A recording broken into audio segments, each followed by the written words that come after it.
Hey everyone, it's Rachel Merrick from Merrick Makings. I am here very quickly to show you how to create this tiered box card.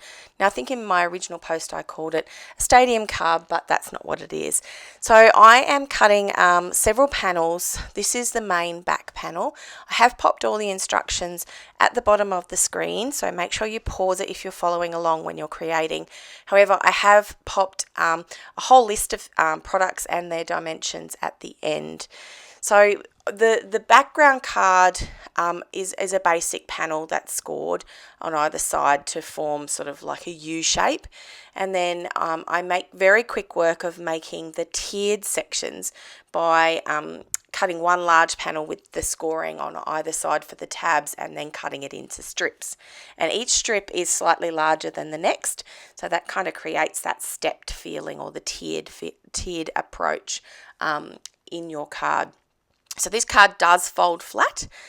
In order for it to be more of a stepped look or a stadium look is what I was going for, I did cut those corners on an angle, and it was sort of like a 4 centimeter spot that I measured up from, just so that I had a decent amount on the side as well. Make sure you do use your bone folder for this one, because you will need a really good crisp line in order for this to fold flat to go in an envelope.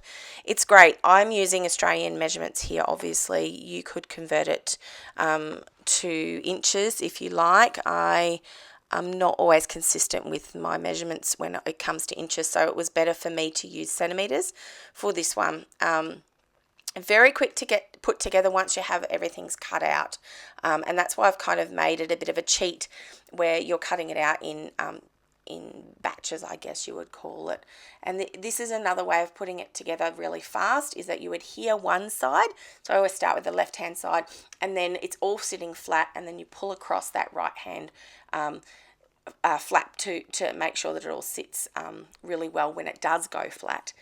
So here it is. I have embellished it. Now this is not the original Attention Shoppers bright funky coloured card that I did do, but it is using the Take to the Skies DSP from the new annual catalogue, which I absolutely love. It's so soft.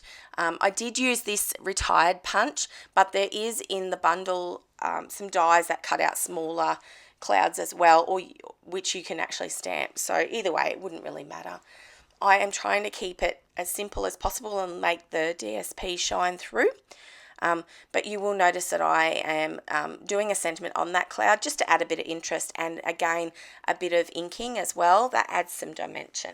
So really this box doesn't need a ton of embellishment. Actually, embellishing it too much will make it bulky, but it will also distract you from looking at the elements that are on it. And even in my original one, when you look closely, there's not lots and lots on there.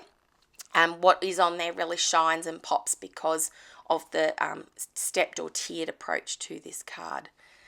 So use a small amount of glue. Don't overdo it, because if you are using glue adhesive and you don't want it to seep, because when this folds, you don't want any sticky bits to stop it from sort of popping out almost, or popping up when you do take it out of the envelope. So that's pretty much it. I did create the side panels, just really eyeballing it, cutting it to the correct size, and then I did put a piece of white cardstock at the back to write a message on as well. I hope you enjoyed this quick little tutorial. Please leave a message below. I'd love it if you shared this with your friends, and leave a comment for me as well.